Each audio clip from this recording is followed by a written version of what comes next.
संख्या तथा संख्या पद्धति। संख्या की पद्धति यानी संख्या क्या क्या होती है, कौन कौन सी होती है। सबसे पहले आपका आता है अंकगणित। अंकगणित, एक बात याद रखना, अंकगणित जो है वो बनी है अंक प्लस गणित। गणित माने होता है गणना करना। अंक कौन कौन से होते हैं? 0, 1, 2, 3, 4, 5, 6, 7, 8, 9। यानी कि इनके द्वारा जो अंक बनते हैं उनको हम अंकगणित कहते हैं। यानी अंकों के बारे में विश्लेषण, यानी मतलब वह शाखा होती है, वह शाखा जो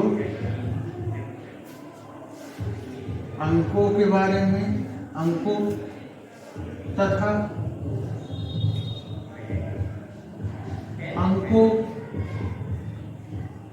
अंकों को वर्णित या विवरण देती है।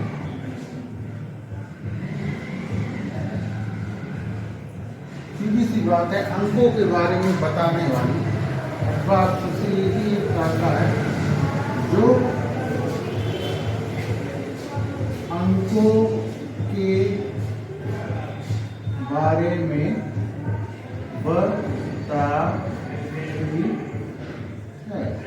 बताती है। सीधी सी बात, जो अंकों के बारे में बताएगी उसको अंकगणित कहते हैं। ये आपके आगे, यानी इसको इंग्लिश में अंकगणित को हम लोग अरिथमेटिक भी कहते हैं। अरिथमेटिक यानी अंकों को बताने वाली को हम अंकगणित कहते हैं। अब इसके बाद आता है, ये तो आपका खत्म हो गया। अब आता है संख्या पद्धति या संख्या के प्रकार। अब आता है संख्या के प्रकार। यही संख्या कितने प्रकार की होती है। नंबर फर्स्ट आपका आता है कि संख्या में सबसे पहली संख्या आती है प्राकृतिक संख्या। जिन संख्याओं की सहायता से गिनती की जाती है, जिन संख्याओं की सहायता से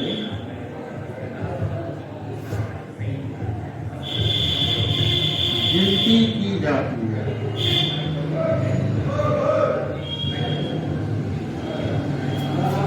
जैसे 1 है, 2 है, 3 है, 4 है, 5 है, 6 है, dot dot dot dot dot dot अनंत तक। ये 8 का जो सिंबल होता है ना उल्टा, यानी हॉरिजॉन्टल, ये अनंत का होता है। अब आता है प्राकृतिक संख्याओं के ही दो प्रकार होते हैं। एक होता है सम संख्या और एक होता है आपका विषम संख्या।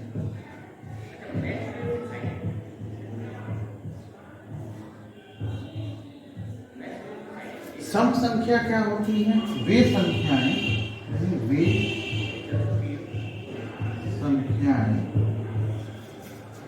जो 2 से, यानी 2 का भाग चला जाए, 2 से विभाजित हो जाती है, यानी 2 का पूरी तरीके से भाग चला जाए। कौन कौन सा है? 2 है, 4 है, 6 है, 8 है, यानी 2 की टेबल लिखते जाइए आप आगे। अब इसमें क्या होता है? विषम संख्या में यानी 2 का भाग नहीं लगता है। वे संख्याएं जो 2 से विभाजित नहीं होती, अब कौन सी संख्या नहीं होती? 1 है, 3 है, 5 है, 7 है, 9 है, 11 है, 13 है, डॉट डॉट डॉट। तो ये संख्याएं होती हैं आपकी विषम संख्याएं, यानी सम संख्याएं और विषम संख्याओं के बारे में पता चल गया। ये दोनों संख्याएं किसमें आती हैं? प्राकृतिक संख्या में। प्राकृतिक संख्या क्या होती है? जिन संख्याओं की सहायता से गिनती की जा सकती है, आप काउंट कर सकते हैं। 1 है, 2 है, 3 है, 4 है। ये नहीं भैया आधा है, हाफ है, ये नहीं आता था इसमें। और सम संख्या वे संख्या है जो 2 से पूरी तरीके से विभाजित हो जाती है। 2 है, 4 है, 6 है, 8 है, 10 है, 12 है, 14 है। विषम संख्या वे संख्या है जो 2 से विभाजित नहीं होती। 1 है, 3 है, 5 है, 7 है, 9 है, 11 है। अब इसके बाद में आती है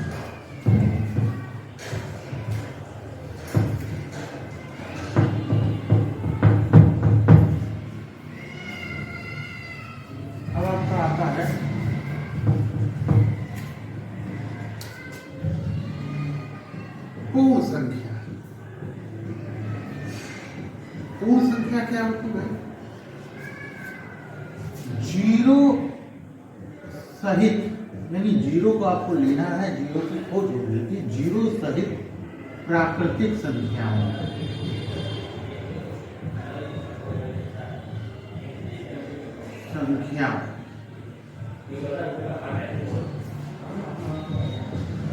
को पूर्ण संख्या है।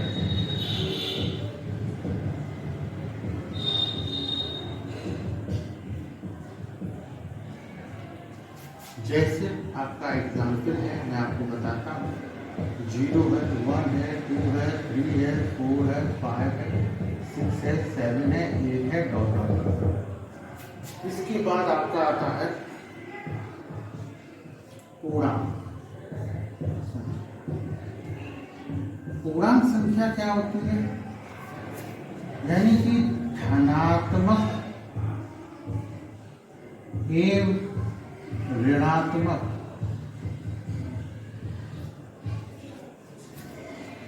दोनों संख्याओं को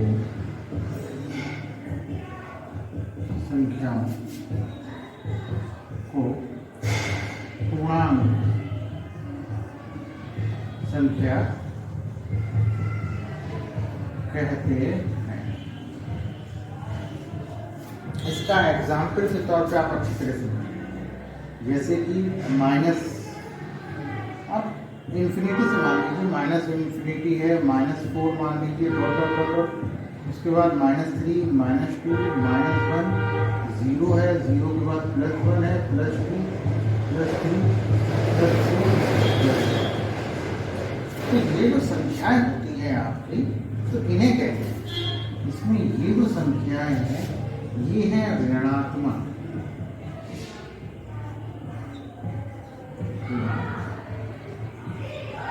इन्हें कहते हैं धनात्मक पूर्णांक।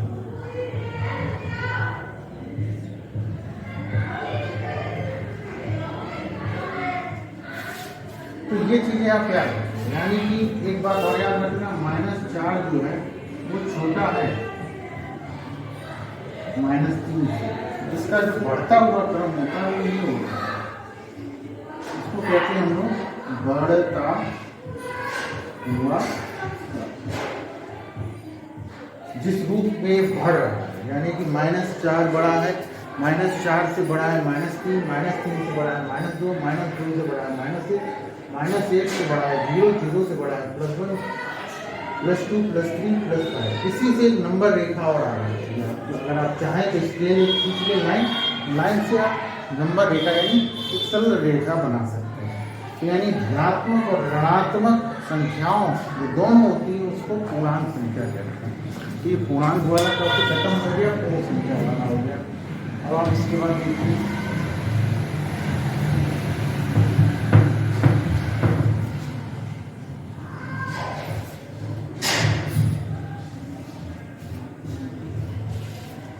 अब इसके बाद आता है आपका परम। परम इसीलिए दूसरी होती है अपरमेय। समझना है परमेय संख्या क्या होती है और अपरमेय क्या होती है। अगर कोई संख्या P/Q यानी बटे में लिखी जाए, लेकिन शर्त ये होती है कि Q = नॉट = 0। यानी जीरो नहीं होना चाहिए, क्योंकि जीरो का किसी भी विभाग दोगे तो वो इन्फिनिटी आता है, और इन्फिनिटी का डिवाइड दोगे तो वो जीरो आता है। यदि कोई संख्या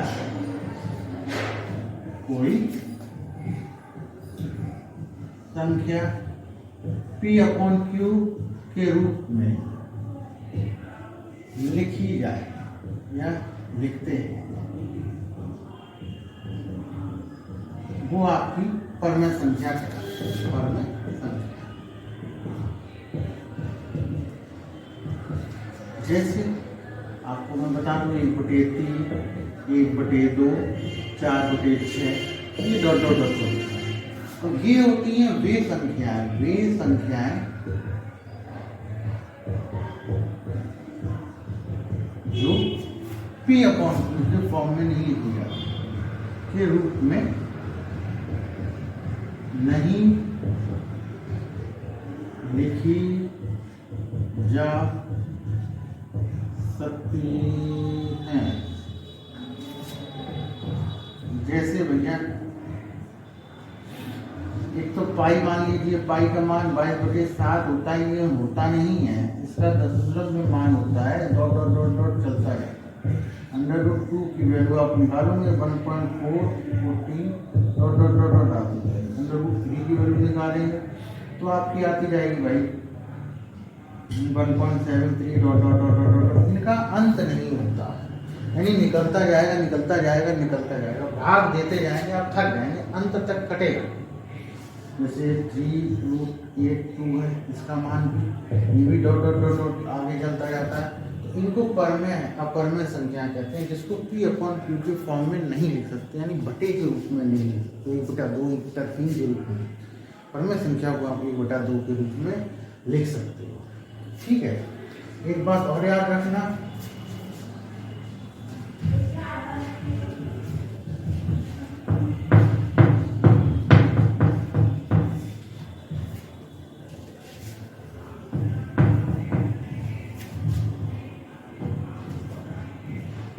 परमेय प्लस अपरमेय होता है इन दोनों संख्याओं से मिलके वास्तविक संख्या बनती है। वास्तविक का मतलब है जो एक्चुअल में चल रहा है, यानी कि 1 भी है, 4 भी है, √2 भी है, √3 भी है और 5 भी है। इन सारी संख्याओं को, यानी इन दोनों संख्याओं को अगर आपस में जोड़ दिया जाए तो सारी संख्याएं हमारी वास्तविक संख्याएं बन जाती हैं। तो ये आपकी वास्तविक संख्याओं का है। इसके बाद एक और आती है तुम्हारी, जिसको हम लोग कहते हैं अभाज्य संख्या। अभाज्य भी कहते हैं, मूल भी कहते हैं, या प्राथमिक संख्याएं, प्राथमिक संख्याएं भी कहा जाता है।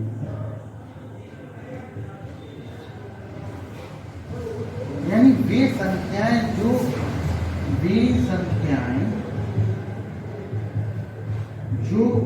एक से और स्वयं से विभाजित हो और किसी से भैया विभाजित ना हो,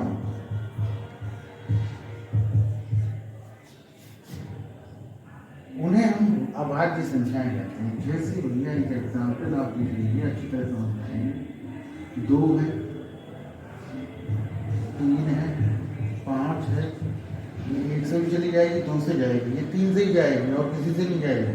5 है, 7 है, और आपका भैया इसके बाद देखिए 8 चली जाएगी, 9 चली जाएगी, 10 चली जाएगी, 11 है, 13 है, और आपकी 17 है, और आपका 19 ऐसे आगे चलती है, 23 है आपका। इन संख्याओं को अभाज्य ऋण संख्या और प्राथमिक संख्याएं कहते हैं। ये अपने आप से कटते हैं, और जो बची हुई संख्याएं होती हैं उन्हें भाज्य संख्याएं कहते हैं। अभाज्य संख्या, अभाज्य संख्याओं को छोड़ दें, अभाज्य संख्याओं को छोड़ दें। जो संख्याएं बचती हैं जैसे कौन कौन सी भैया, एक तो ना तो अभाज्य होता है ना भाज्य होता है। इसके बाद क्या आता है, 4 आता है, 6 आता है, 8 आता है, 9 आता है, 10 आता है, 12 आता है, इसके बाद 15 आता है, 16 आता है। ऐसे आप क्या इन्हें कहते हैं भाज्य संख्या। आपको समझ में आया? इसमें एक नोट करके आप बात कर लीजिएगा। एक भाज्य है और ना ही अभाज्य है।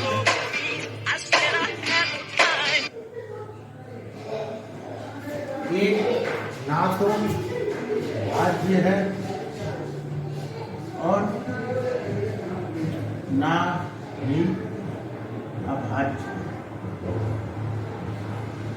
भैया एक को ना तो तुम काउंट करोगे किसी में भी, ना भाज्य में ना अभाज्य में। और दो सबसे छोटी सम अभाज्य संख्या है, ठीक है। और जो 3 है वो सबसे छोटी विषम अभाज्य संख्या है।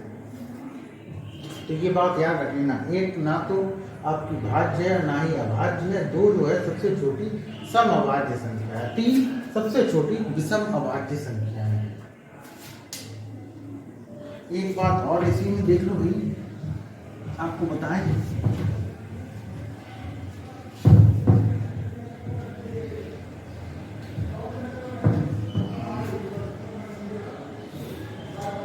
ये बात और याद रख लेना भाई,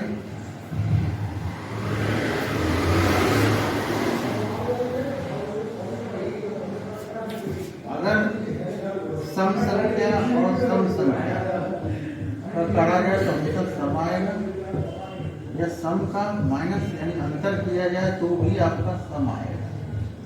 इसी तरीके से विषम संख्या हो और विषम संख्या हो हमेशा सम आएगा, और विषम संख्या या विषम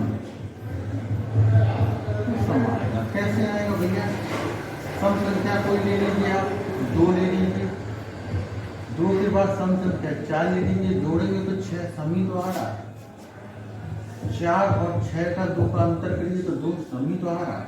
विषम ले लीजिए, 5 + 3 ले लीजिए, 8 आ रहा है, और इनका अंतर करिए तो क्या आ रहा है, सम ही तो आ रहा है। तो ये चीज आप थोड़ा बेसिकली नोट कर लीजिएगा, आपको याद रखना ये कुछ चीजें हैं। इसके बाद आपका आता है, देखिए आपको कोई दिक्कत हो तो आप बता दीजिए।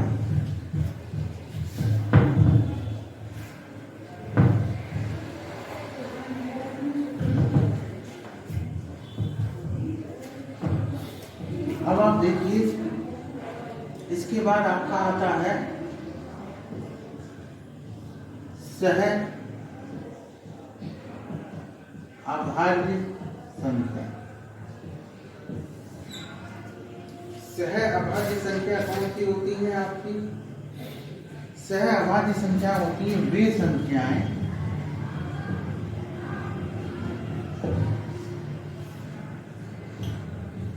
जिनका HCF यानी कि महत्तम समावर्ती 1 होता है। जैसे कि भैया आपका क्या है, 2 और 3 मान लीजिए, 8 और 9 मान लीजिए। इन संख्याओं को आप देखेंगे तो इनका जो महत्तम समावर्ती है वो आपका 1 होगा। इसमें एक बात याद रखना, अभाज्य है तो अभाज्य संख्या नहीं लोगे, नॉर्मली कोई भी संख्या ले लीजिए, भाज्य और अभाज्य दोनों ले लीजिए आप। तो ये चीज आप याद रखना। इसके बाद एक और आता है आपका, एक आता है रामानुजन संख्या। रामानुजन संख्या क्या होती है, ऐसी संख्याएं होती हैं जो जैसे ये संख्या है, क्या लिखी हुई है 1729। इसको आप घनों के रूप में लिख सकते हैं, दो घनों, 10 का घन और 9 का।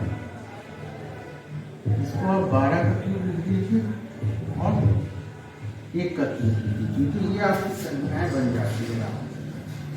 जैसे कि आप 10 का क्यूब दे दीजिए, ये आ जाएगा, इसका 729 आ जाएगा, बन गया संख्या आपकी। एक 12 का ले लीजिए क्यूब, तुम्हारा क्या बन जाएगा 728 बन जाएगा, और ये बन जाएगा। यानी कि वे संख्याएं जो दो घनों के रूप में लिखी जाएगी, वे संख्याएं जो दो घनों के योग के रूप में लिखी जाती हैं, उन्हें हम कहते हैं रामानुजन संख्याएं। सह अभाज्य भी आप जान गए। इसके बाद आपका क्या आता है, एक आता है निरपेक्ष मान।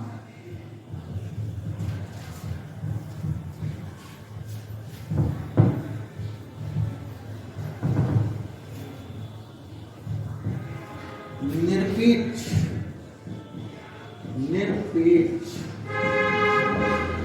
याद रखना, कोई भी संख्या हो, जैसे अगर 4 लिखा हुआ है, अगर इसके 2 डंडे रखे हुए तो इसका मान होता है निरपेक्ष मान निकालना। तो याद रखना, कुछ भी हो इसके अंदर, 4 हो चाहे प्लस का हो, आएगा आंसर प्लस का है। अगर माइनस का अंदर लगा हो तो भी मान तुम्हारा प्लस का ही आएगा। ये चीज होती है निरपेक्ष मान का मतलब होता है चाहे संख्या अंदर भी प्लस की हो चाहे माइनस की हो, बाहर आपका जो आएगा वो वैल्यू हमेशा प्लस की आएगी। जैसे कि -3 लिखा हुआ, उसकी जो वैल्यू होगी निरपेक्ष हमेशा प्लस की 3 होगी। अगर -2 लिखा हुआ है तो भी इसकी वैल्यू प्लस की 2 आएगी। इसको कहते हैं निरपेक्ष मान। निरपेक्ष मान यानी अंदर की संख्या, जो दो ब्रैकेट के अंदर की जो संख्या हो, चाहे प्लस की हो चाहे माइनस की हो, आपका आंसर हमेशा प्लस में ही आएगा। इसको निरपेक्ष मान कहते हैं। कई बार एक आपका आ जाता है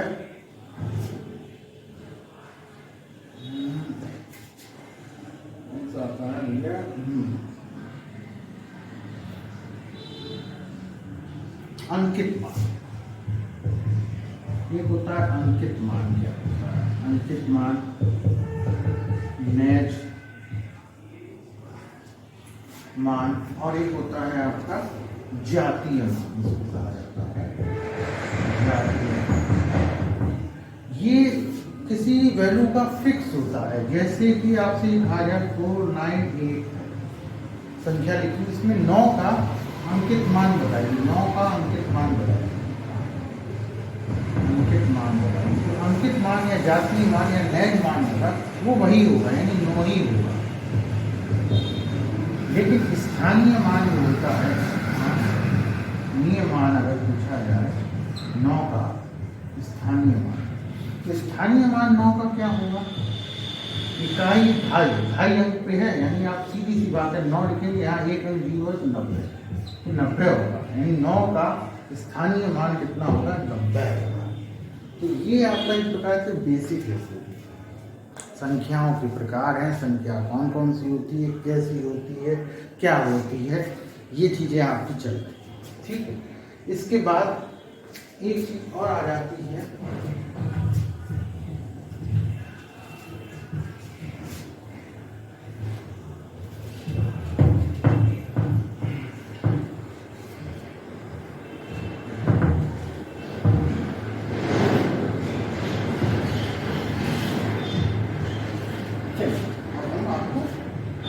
क्वेश्चन है वो आपको कुछ इंपॉर्टेंट अमाउंट बताएं।